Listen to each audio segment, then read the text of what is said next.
Welcome to That 80s Show. Dori, we're starting off the show. If you're listening on the podcast, we kicked off with Dead or Alive, You Spin Me Around, very much dead. Do you want to hear a misheard lyric related to that song, Dori? I always want to hear a misheard lyric, Paulo. Always. All I know is that to me, you look like you're lots of fun. Open up your loving ass. Watch out, here I come. Oh my God. I regret saying yes. Oh boy. It is open up your loving arms. But I'll change him. Maybe he's a proctologist. Who knows? You know, if you're old enough to enjoy the show, you should be getting your prostate checked. And tell your doctor to play that song and think of those words. What don't? How you doing, Dori? Well, after that, I don't know.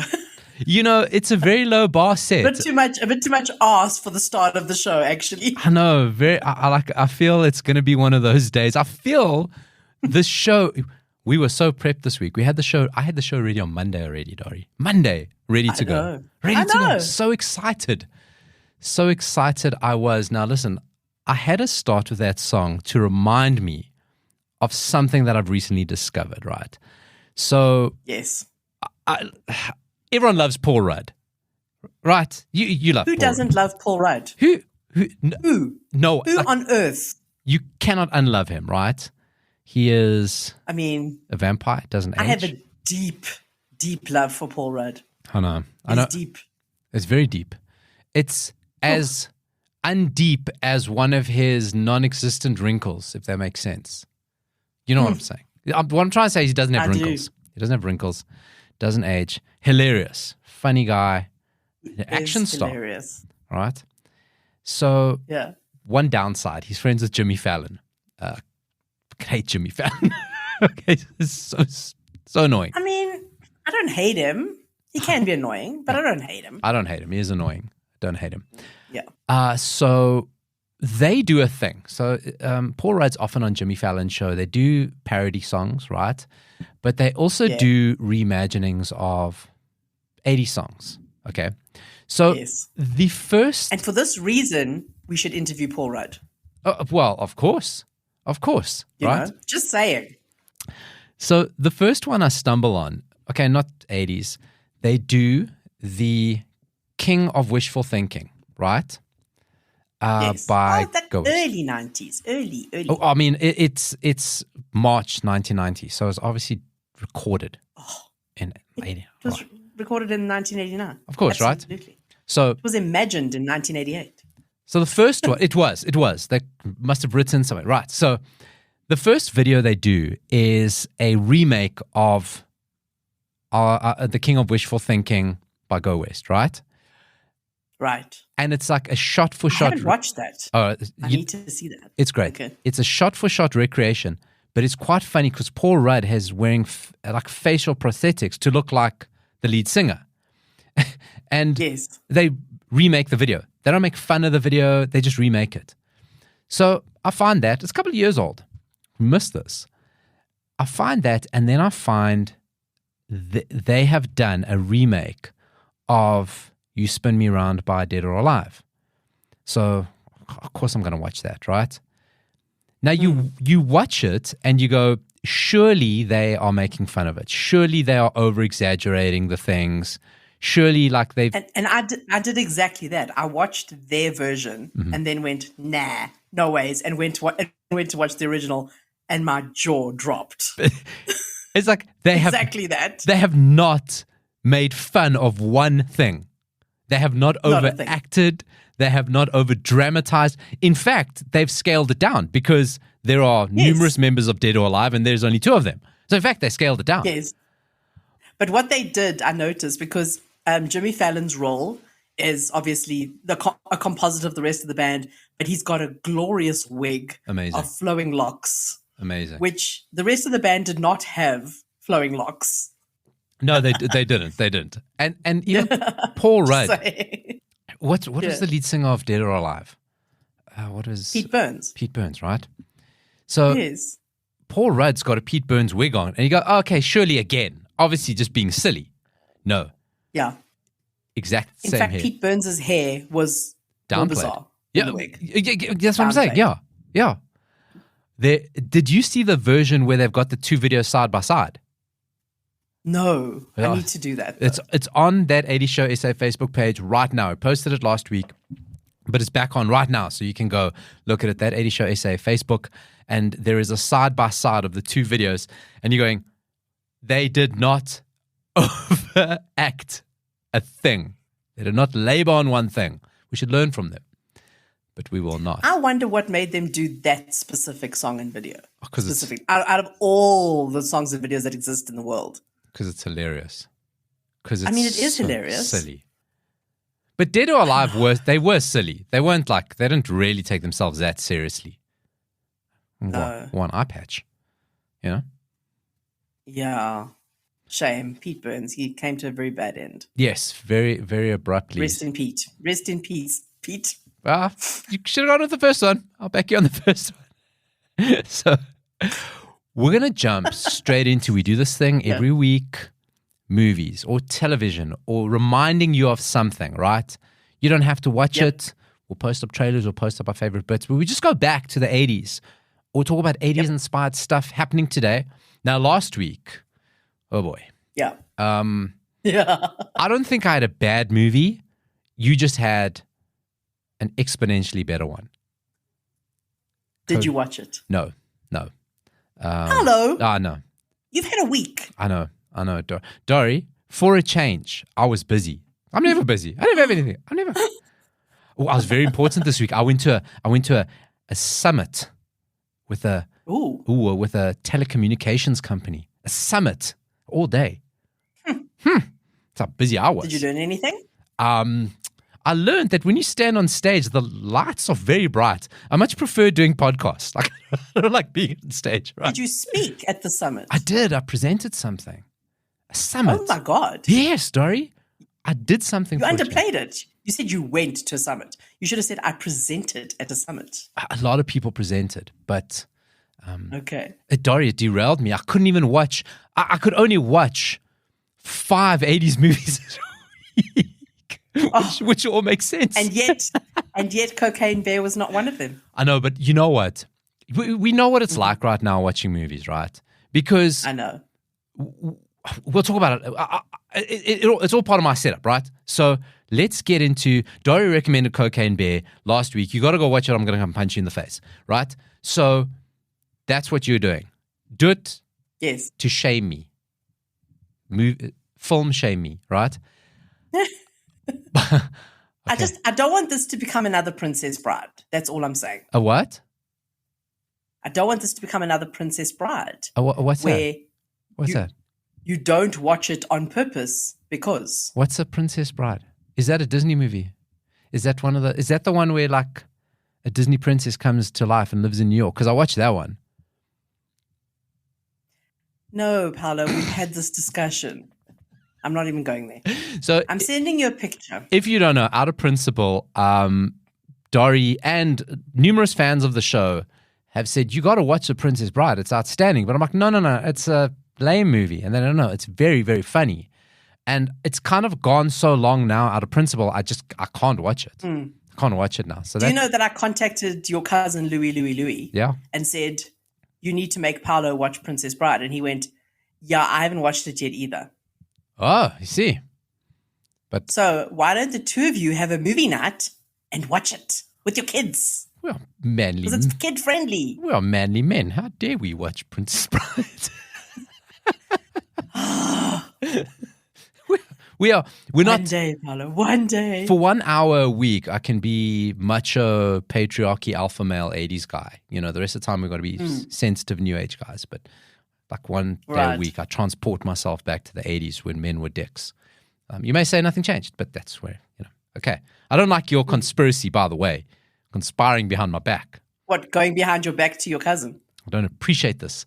Who is also my friend. So, okay. It's fine because it didn't work, did it? No, it didn't. It didn't.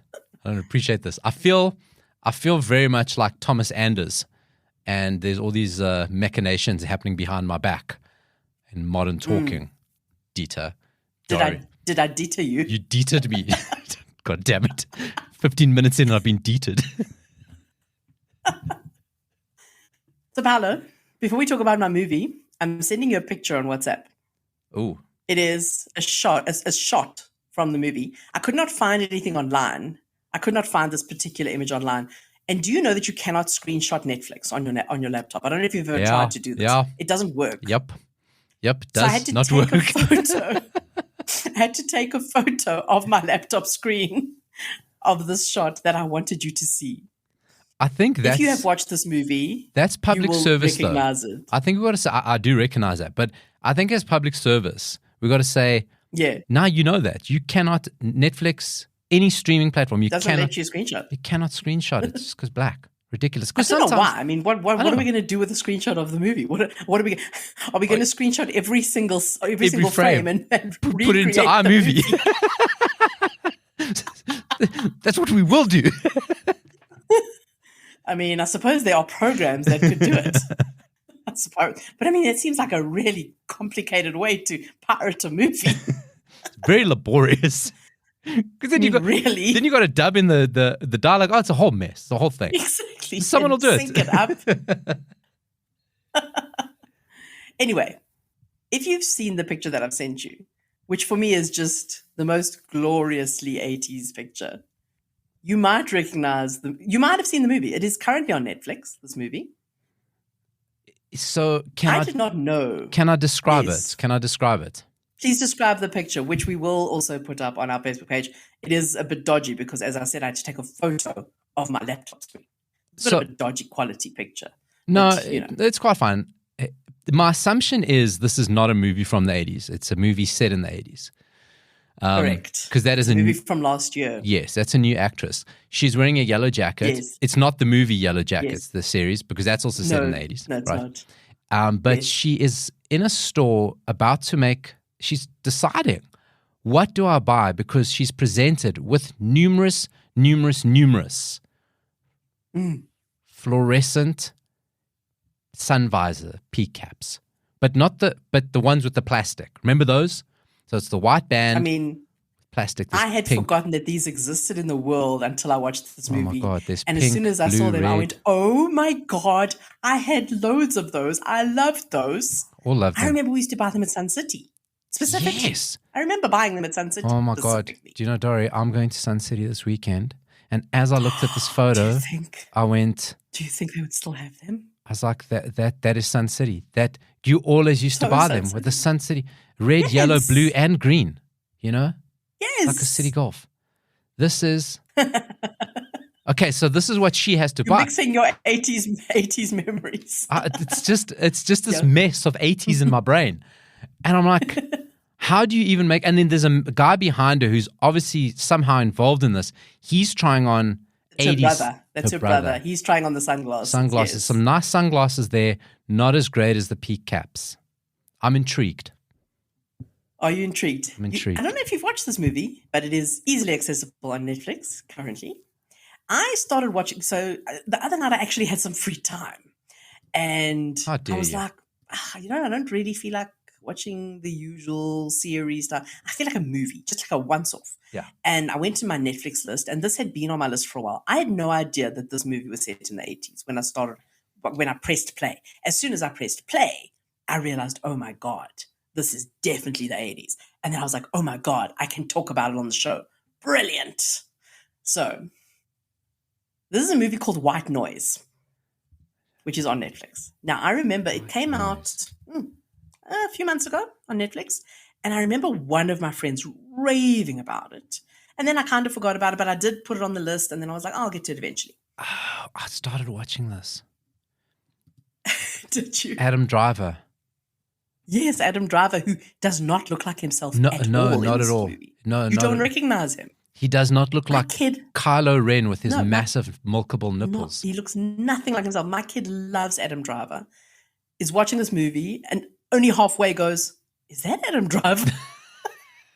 Halfway through. He doesn't look like himself at all. I'm 20 minutes into this movie. Yeah. The thing that the whole movie set around hasn't happened yet. That's how far I've watched. Oh, wow. Okay, yeah. So I've barely started. So look, this is a very arty film festival-y, deep, layered, metaphorical movie based on a book that was written in the 80s as well. Like I said, I had no idea what it was about. I didn't know anything about it beforehand. Apparently, the Wikipedia page calls the book unadaptable. So It was one of those, and that is why it has taken this long for this movie to come out, because there was initial interest to make this movie in 2004, then again in 2016, didn't happen, and then it has eventually happened now with director Noah Baumbach, who has done some things. And I haven't read the book, obviously, but yeah, apparently the book, if you'd read that book, you would have been like, this is amazing, but you could never make it into a movie. And he was like, hold my beer. So there's mixed responses to it from people who know the book, saying, oh, it was a great adaptation, you did really well. Other people going, you failed, it didn't really work.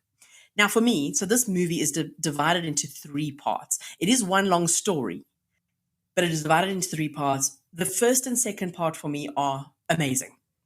The third part is over the top, too much. Okay. It lost me a little bit. Okay. It's still really worth watching, especially for the 80s-ness.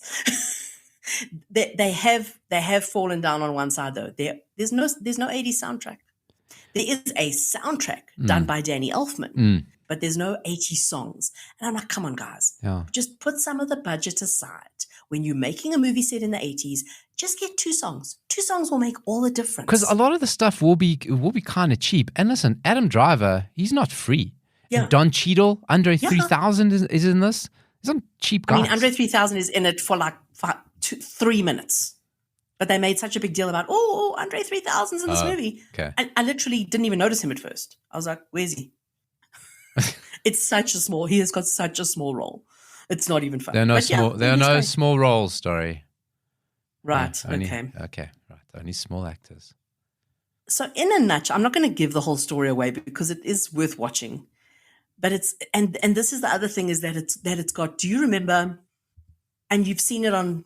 I mean, I think we would have seen it on the Wonder Years, all sorts of things that were set in American schools in like the 70s, 80s, around that era, where there was this fear because we were in the Cold War. There was imminent attack, and there was this fear. There was the duck and cover videos, and what happens in this movie is something called an airborne toxic event, where a truck with toxic chemicals crashes into a train and creates this huge dark cloud that is basically deadly. And it forces a whole bunch of people to evacuate their homes. And that is the family, the main family. Adam Driver is the father. There's tons of kids. So they're a blended family. Yes. That is the crux of the story, is them having to kind of leave their home. But it's not really, because the crux of the story is actually, and this is where it gets all deep and arty and film schooly and metaphorical, the crux of the story is how everybody deals with fear of death, basically. Okay.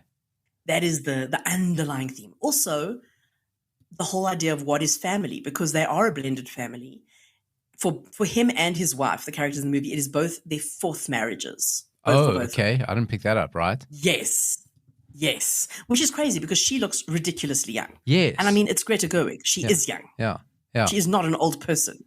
But I suppose, think about it, in the 80s, people got married very young. Maybe one of her marriages lasted a week. Who knows? Doesn't matter. The cast is amazing. Don Cheadle, I mean, the opening scene is Don Cheadle. They're university lecturers, all of him and Adam Driver and Andre 3000. They all lecture at a university. And can I say, please explain that opening scene? Well, I can't remember the opening scene, but I know what Adam Driver lectures in, what he teaches. Don Cheadle's got outrageous hair. Don Cheadle's got this outrageous, crazy lecturer hair. Yeah. Adam Driver's character specializes and lectures Hitler studies. Basically, just Hitler. He's a professor of Hitler. And it opens with Don Cheadle lecturing his class about car crashes in movies. And it's all about, and it's literally just montages of car crashes and the meaning behind it. It's it is actually such a satirical dig at the uselessness of some parts of academia. It is very clever, actually, in that way, where it's like, how is studying Hitler going to help you in life? Like, but studying a full course on Hitler. Yeah. How is that going to help you in life? And I mean, it's all, like I say, it's all woven in, and there's all symbolism and stuff, and it all comes down to death. But it's a light movie. It's not a heavy movie. Yeah, and there's some very, very funny parts. Yeah, it's you pick that up very early on. It's very oh man, who did the Royal Tenenbaums?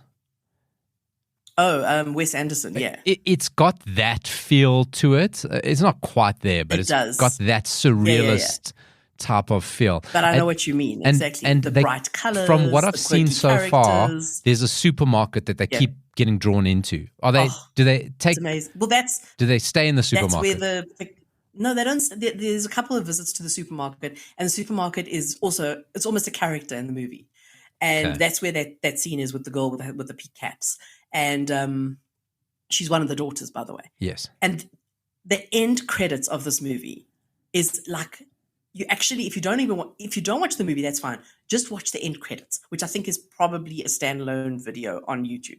But if you've got Netflix, just watch the end credits. It is a music video of them like dancing around the supermarket. It's insane. Now that's where they should have put the 80s song. Beautiful. That's where they should have put the 80s song. And they didn't. They put a song by LCD Sound System. Don't get me wrong. I love LCD Sound System. And yes, LCD Sound System do sound 80s-ish. Yeah. But put a real 80s song there. Yeah. It was crazy that they didn't. Yeah. Well. So that's my only complaint, actually. Oh, really? Bring us some 80s songs. Also, like I said, the last third, a bit too over the top, a bit too much. But I do still recommend it. It's fun. It's fun. It's interesting. It will make you think. It's cool. And I mean, just for the cast. It's such a great cast. You'll get nostalgia for the peak caps. Dori, you are knocking it out of the park. This is 2 weeks in a row that you have. I know. This is, you're proud of yourself. I'm making up for those few weeks where I really phoned it in. Oh, well, you've gone to that ticky box and you have pushed it over. It's like, no phoning in. We are delivering, hand delivering. Okay, I'm going to get back onto that because I'm 20 minutes in, kind of like I'm into it. Right. I'll take your recommendation. So I don't have a movie. I have a character within a movie franchise that I want to appreciate, right? I want to challenge a thought that you would have had about a well-known franchise based on this character. So I still love going to the cinema. I still enjoy going to the movies because I get distracted watching movies at home. I will put on a movie within 10 minutes. At my most disciplined, I'm already on my phone. Within 20 minutes, I've paused the movie to go do something else. Within 40 minutes, I've stopped watching. And it takes me forever to watch a movie, right, at home. Where I go to a cinema, I'm engaged. Like I'm like, that's what I'm here to do. I'm here to watch a movie. There's no escape. Yeah. You can't leave. That's what I'm here to do that, right? So I like to go and watch big blockbusters, big movie. I'll go watch it at the cinema because I want to be engaged, right? And I got Vitality. It doesn't cost me much, so it's fine, right? Yeah. So I sneak in my own snacks. Oh, by the way, I just want to throw this out there, right? Yes. I saw Stir Kennecore are running something where they're showing old movies, right? In the cinema, but like with today's technology stuff like that. There are a couple of 80s movies that are on this list. Okay. I'm going to send this little clip to Stir Kennecore, say, let's do it together, guys. We'll invite our listeners and we go watch this movie. A live 80 show viewing. Are they good movies? I can't remember offhand, but they're big 80s movies. I think Top Gun was there. Okay. Yeah. The Back to the Future will be there. Okay. There'll be big 80s movies. I say, yes. Stir Kennecore, I'm sending this to you. This is what we're going to do. Right. So I love going to watch movies. Last week, I thought I'd go to watch a movie, didn't, but I was looking what's there. So there's always a Marvel, there's Shazam, there's Creed. It's like, Creed 3. Now, do you know the Creed movies, Dori? I don't. Okay, they're boxing movies. Stars probably the coolest actor right now, Michael B. Jordan. Got a cool name because like Michael Jordan with a B. He is great actor, but he's physical, but he's deep. He, I think Marvel missed a trick, and I hope they still do it by actually multiversing him and bringing him back as the Black Panther. It should happen. He's a phenomenal actor. I love him. Okay. I love Michael B. Jordan, phenomenal actor. So he has now got his own franchise called Creed. Now, this is the third movie of the franchise. Now, Creed, let's go back to the 70s, Dori. This is where we're going. Holy moly. This week, I'm not talking about a movie. I'm talking about the character Apollo Creed. Do you know who this is? Name? Right. So Apollo Creed, played by Carl Weathers, is the protagonist and then antagonist. He's the villain, but then the ally. He's the enemy, but then the best friend of Rocky, right throughout the whole entire Rocky series, except for 2. I'll talk about that. So in Rocky 1, you got Rocky, Sylvester Stallone. He's a bit of a schlub, bit of a brawler. No one takes him seriously. And Carl Weathers, who popped up in Mandalorian, he's a recurring character in Mandalorian. He plays Apollo Creed, who's this kind of like amalgamation of Muhammad Ali, Sugar Ray Leonard, Smokin' Joe Frazier, but this big, like bragging, cocky, confident, but like American darling boxer. He's the champ. Everyone loves him, right? And never been defeated. I know who he is. You know who he is, right? I Googled him, and I know who. You know who he is, right? Yes. So he now goes. So this is the story of Rocky. I want to fight. No one wants to fight me anymore. I keep knocking anyone out. I'm undefeated. Let's do a gimmick and just give an unknown a chance at the champ. And I'll knock him out in a couple of rounds. It'll be great. We'll turn into great theater, right?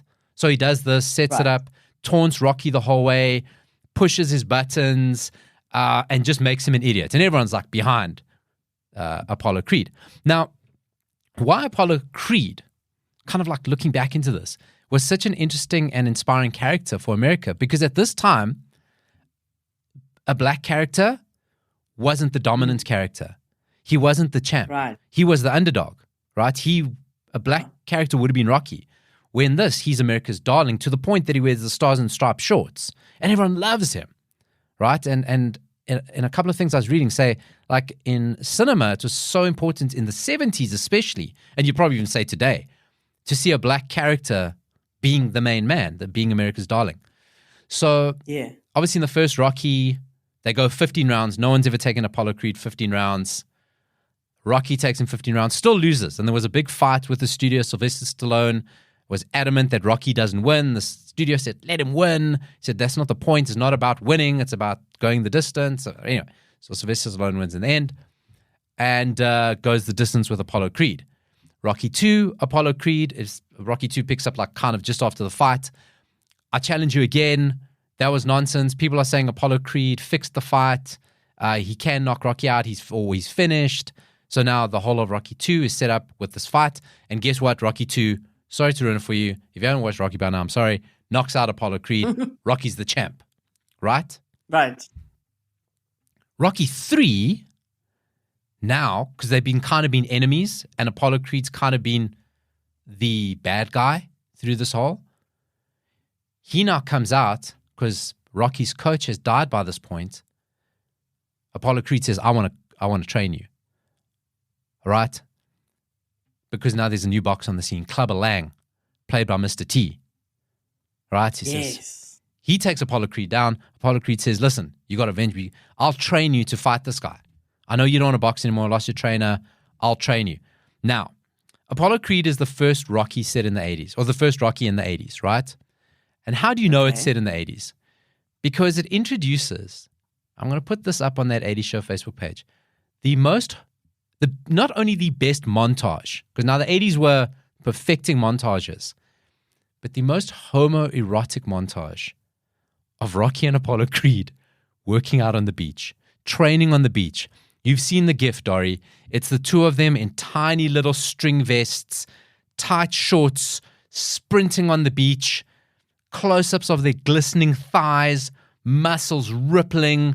They're racing against each other, stretching sinews, jump into the ocean, frolic in their wet vests. Nipples are everywhere.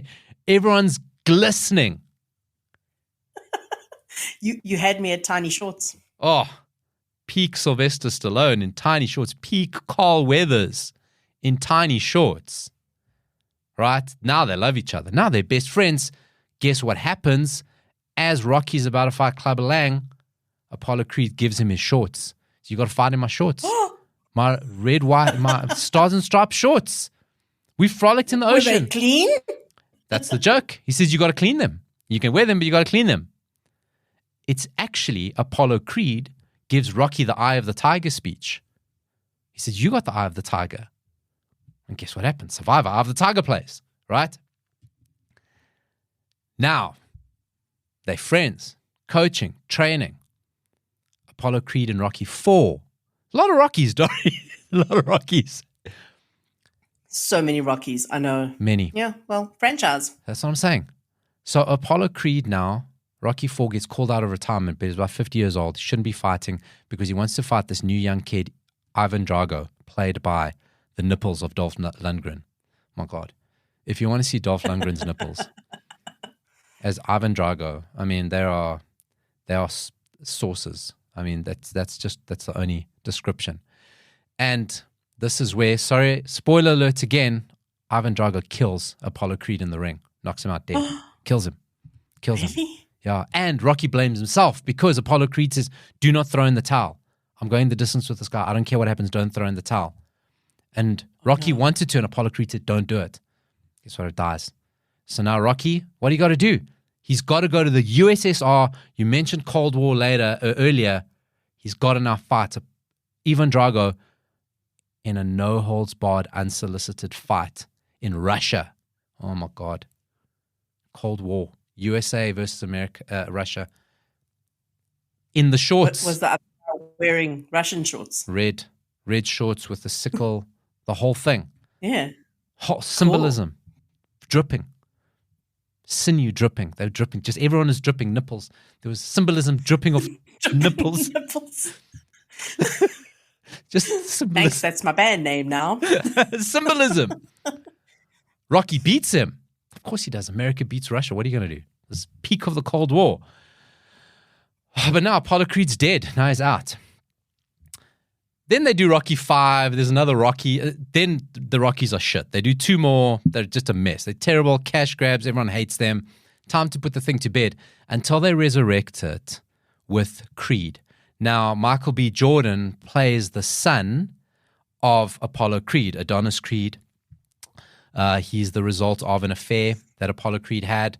And he's very comfortable, rich, got money, very comfortable, privileged.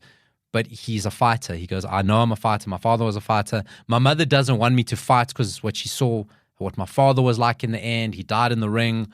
But this is my bloodline. I got to fight. And he goes to Rocky. Rocky's got to train him, right? Rocky doesn't want to. Rocky's got a fight of his own, Dori. He's got to fight for life. He's got cancer. Okay. He's got cancer now. Oh. I can't train you. Oh, wow. I've got to look after myself. Okay. He convinces him. He says, we've got to train. I'll help you beat this thing. We'll beat this thing. And there's such great scenes. You got Rocky getting chemotherapy while Michael B. Jordan's doing push-ups in the room with him. Beautiful. Lovely.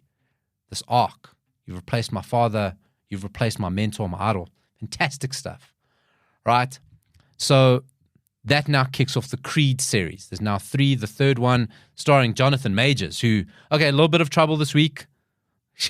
Google Jonathan Majors. He's in a bit of trouble. He may get canceled. We don't know what's going on. Bit of a domestic. Oh, what did he do? Domestic violence. I don't even know who he is. Oh, Jonathan Major. He's the new guy. Oh, Jonathan Major. But he's a bit of, cops arrested him. It's the thing, right? Stories, he did, she did, whatever. So he's a bit caught in that. It's a bit ugly. But 2 great actors, and now there's a third, Apollo Creed. Apollo Creed, let's go back to him, right? This whole thing challenged me to go, we all talk Rocky, but there's no Rocky without Apollo Creed because all the best Rocky stories revolve around Apollo Creed, as I've just showcased to you, Dori. Right? And you've made me want to watch the movies. I mean, I think I, at some point, probably watched a bit of Rocky 1 at some point in my life. And I'm quite a fan of boxing, so I don't know why I never got around to watching it. But you've made me interested. You got to go check it out, Dori. It is so much fun. Apollo Creed has been voted as the third best fictional boxer of all time, obviously behind Rocky, and Little Mac. Little Mac from the Nintendo game Knockout. He's behind a video game character, but number 3, but he's also been voted as one of the greatest villains in movie history. Fantastic character. But he's a villain that you love, right? Exactly, because there's full redemption. And watch it again, because just like we watched Cobra Kai and we looked at it from the point of view of Johnny Lawrence and goes, oh, maybe Daniel was the guy who... Watch Rocky. Daniel was an ass. He was. Yeah. He was. Yeah. Right? Now you watch Rocky again, you go, oh, God, watch it. Rocky and Apollo Creed, they're not separate. They are the same person. And that's why I'm so glad that there's this new generation watching Creed, which is now this legacy of a fantastic character with outstanding shorts. What do you think, Dori? Watch any of those Rockies, but only the ones linked to Apollo Creed. Okay. There you go. If you're going to start somewhere, I'm going to say maybe Rocky 3 because Mr. T's in it and Hulk Hogan's in it. You may want to go that way. Or simple Rocky 4. You're going to see Apollo Creed die, but the nipples, man. The nipples are something else. I think you got to go for 3 because there's that fantastic homoerotic scene on the beach. It's Mr. T, Hulk Hogan. I think that's good. Right. Okay. However you like nipples. In Creed 2, Dolph Lundgren's back because now Apollo Creed's son is now going to fight Ivan Drago's son. Okay, but yeah, very few nipples. Family feud continues. Family feud, yeah, very few nipples from Dolph. Lots of nipples in Rocky 4, fresh nipples. Those are his early 20s. You are obsessed with nipples, and it's not even women's nipples. His nipples, Dolph Lundgren's nipples. So butch, love them. So that's Dori and I. It is the Creed series, Apollo Creed celebration, and Dori's a really good movie. Adam Driver, also him, huge nipples in Star Wars. I didn't watch Star Wars. Obviously. Yeah, no, he had huge nipples. White Noise, Dori's movie. Get on Netflix. Rockies are all over the place. So you just go look, there's Rockies somewhere. Go watch Creed 3 in cinemas. Support our future sponsors, Stir Kennecore, who are going to have movie evenings with us. Damn it. Damn it, they will. Damn it. They will. So, Dori, do you like board games? Dori, should we have a song? Or should we talk board games? Let's have a song. Let's have a song and then we talk board games. Welcome back to that 80s show, board game time, Dori. Right. Not B-O-R-E-D. B-O-A-R-D. So we love not only the board game, we love the movie Clue. And there's a documentary out about the making of the movie Clue, right? Spoken about it. Oh, Tim, it looks good, looks interesting. So there is that out there. And obviously they talk about the ridiculousness of making a movie based off a board game, right? Yeah. Now they make movies and TV series of video games. What's the difference? Oh, well, listen, they made Battleships.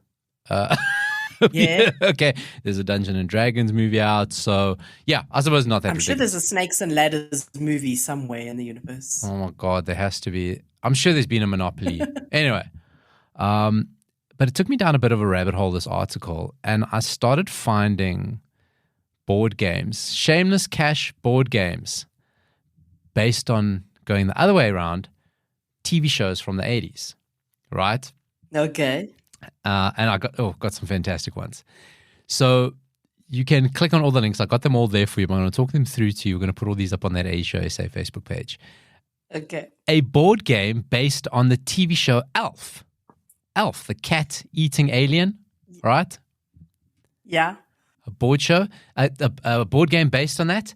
As players, you all play as Alf, each plays Alf, and you've got to get through the house, depending on, how you roll the dice, move forward. Yeah. The one dice is Alf. The other dice is Mrs. Ochmonek, who was the neighbor. I couldn't remember her name, but that was the neighbor from Alf, who they kept Alf a secret. She suspected there was Alf. Okay. Remember, but she couldn't catch him. She could never catch him. And Alf is now trying to get round the house to eat the cat. And the other dice is now her chasing him, and you've got to get through the whole house. Ideally, try eat a cat and not get caught by her because she's going to report you to the FBI. So that is the Alf game. My daughter was aghast the other day when I told her that Alf ate cats. Like, yeah, I have to say I'm not happy about it. He never ate a cat on Earth. But here's Home Planet, they ate cats. Yeah. Right. Okay. So that's Alf. But now, was this board game successful? Was it a money spinner? No. There are no sales figures attached to this. It is just were there people who were big enough fans of the TV series that they were like, I have to have this game? Yes, I think so. I think there was that. Because remember, I don't know if it's like this these days. But I don't think so, because we never buy board games for nieces and nephews and that. We were always getting board games for Christmas and birthdays. Always. There were so many board games. Yeah. There were so many. There was like a thing of like, buy a kid a board game. Board game and like a Beano compendium. Yeah. Or an annual, right? Yes. It was those. So I imagine Christmas time, you release it around Christmas time, you're going to sell. It's like, because the grandparents and the aunts and uncles go, this kid, like, kids watch Alf, I'll give them the game. So this is what I think this tied into. Okay? I'm asking because I have clicked on the following link, and this just looks like a far superior product. Oh, so what do you have now? I have the A-Team game in front of me. Now, I mean, I'm buying that today. You know what I mean? This really looks way better than the Elf game. I'm sorry. It does. Now, the premise of this game is quite stupid. You play as B.A. Baracus. Now, obviously, they're going after Mr. T. Mr. T was the breakout star. Kids loved him. There is a formula that gets stolen, and this for a soft drink company, and the owner of the soft drink company hires the A-Team to get the formula back. And that's the premise of the game. And you've now got to roll dice, take cards, avoid guards, get to the end point. Do you have to get on a plane at any point? Oh, that is interesting. It specifically says it's on an island, so boat. Yeah. But that is good. That is good. I ain't going on no plane. Okay, so that is the A-Team game. I'm buying that tomorrow. Right. A board game based on the TV show Cheers. Cheers? I'm assuming it's a drinking game? It should have been, hey? You'd think that's natural. No. It's basically a trivia game. So you roll dice, you land on a character, you pick a card, you have to answer a question based on that character. And then there's a... This one looks very meh. Yeah. Very meh. There's a round called Normie Olympics. Remember Norm? And then you got to do flip-offs. There's a plastic stand. So this is a trivia thing. Should have been you could buy it now and make it a drinking game. That's what we could do. That's what we could do. Big fan of this one because I think I medically had to wear a Chips helmet because I kept falling on my head. No joke. I think I was advised by a doctor. 80s doctors, what they did. They advised my mother to make me wear a Chips helmet. And it had to specifically be a Chips helmet. Yeah, no bullshit. Chips. Poncherello, right? I had to wear that. Poncherello. I did not have the Chips. So what is game. this? I'm trying to figure out what this game actually is, this Chips game. So a player's turn begins with the roll of a dice. Whenever one of the dice shows a car, the player may move the criminal car of any opponent. If both dice show numbers, a player moves one's motorcycle. So you're basically the Chips games. The object of the game is to capture 4 criminal cars in your color. So everyone plays, each one gets assigned a color, there's different criminal cars, and now you roll dice to now move forward or backwards to get the cars. You get the cars, you win the game, right? Right. Okay, and, anything that lets me tell the story about my Chips helmet, why not? Exactly. At least we got to hear that. Less so this next game, because it looks very much like Monopoly. I mean, I'm looking at it and going... Yes. What? Who? And yet I see characters and I'm like, I know who those characters are. Fun fact. You would think that Dynasty in Germany, I mean, what are they going to call it? Dynasty? I don't know. I did not look further into this, but I'm sure it stands that in Germany, Dynasty was called Der Denver Clan. The Denver Clan. Der Denver Clan. Talking about band names. Because, I noticed, the first person I noticed on the board was Crystal Carrington. Yeah. And then, of course, Alexis Carrington. Yes. And then, of course, there's Blake. He's on there. I don't remember any of the others' names. No. Who cares? Everything was about these three. It looks very Monopoly-like. It looks Monopoly-like. It does. There is something called you land on a section called Besihung, which that doesn't sound good. I don't know what that is. I'm trying to figure out the picture in the middle because it does not look like their home. No. It's like some sort of government White House-ish, yeah. Yeah. Yeah, but very weird. This one's very weird. It looks, Dad Denver Clan. I mean, that's what I take out of this. Monopoly with Dynasty characters. Listen, the next one is, I'm not going to focus on numerous. You want to talk about cash grab? Numerous Masters of the Universe games. So many of them. Which I'm sure you already own. Yeah, I had. There's one. Yeah, I definitely had. There's a spinning card one. There's a pop-up one. I had these. So you want to talk cash grab? There's probably about 10 here. So that's shameless. Family Ties game. I'm clicking on the next one. I'm clicking on it. A Family Ties game, Dori. Family Ties. Yeah. You are one of the Keatons trying to surprise the rest of the family by having a family portrait taken.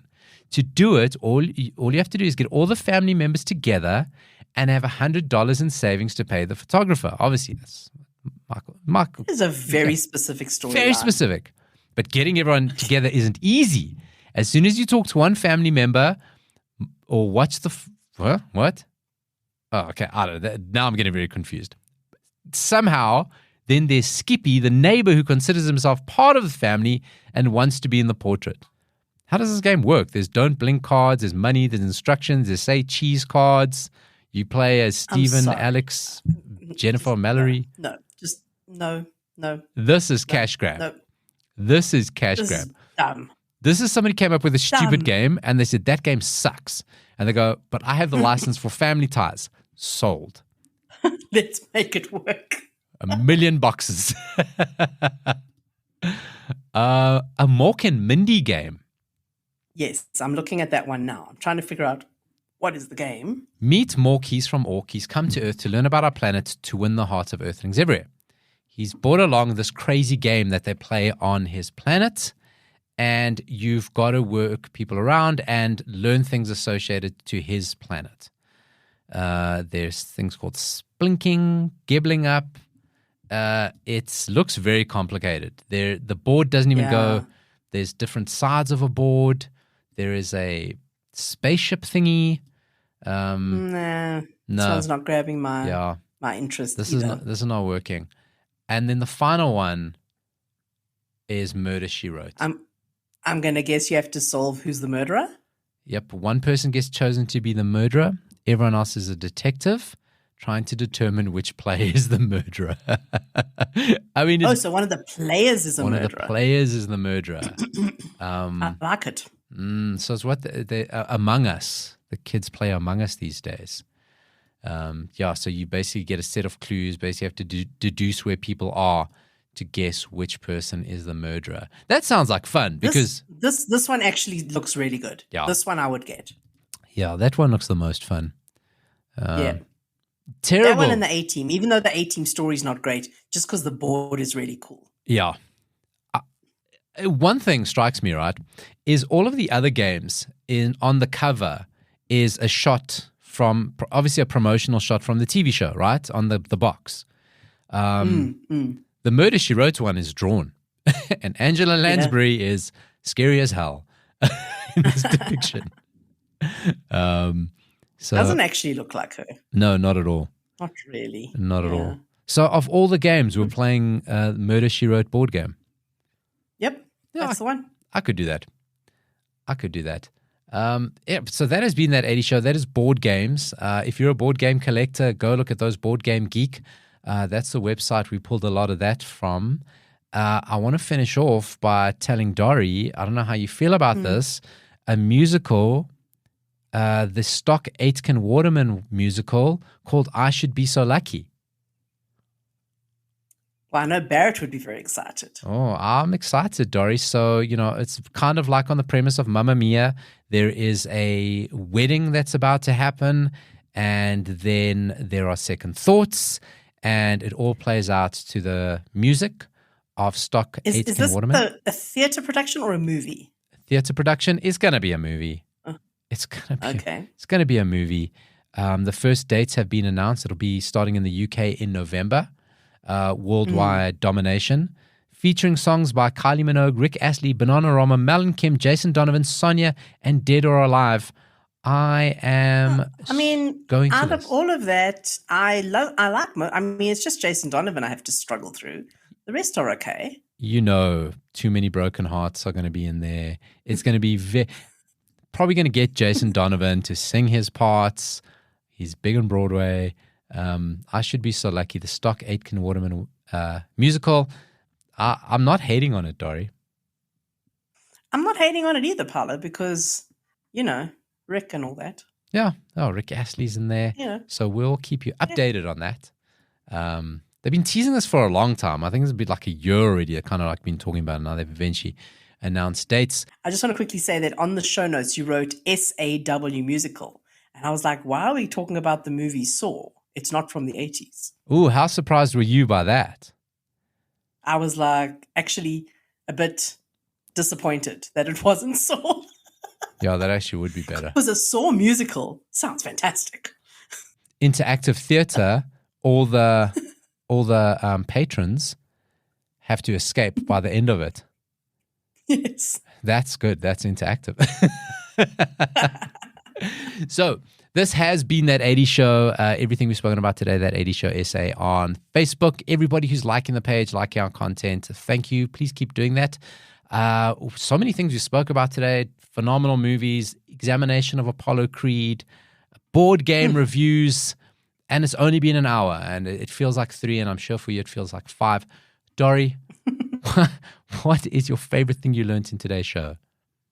Well, I didn't learn that you're obsessed with Dolph Lundgren's nipples. This is something I already knew. But I did learn about your Chips helmet. I did not know that story. So thank you for sharing that. Prescription. I had a word. 80s doctors. 80s doctors. Thanks for joining me, Dori. Goodbye. Bye.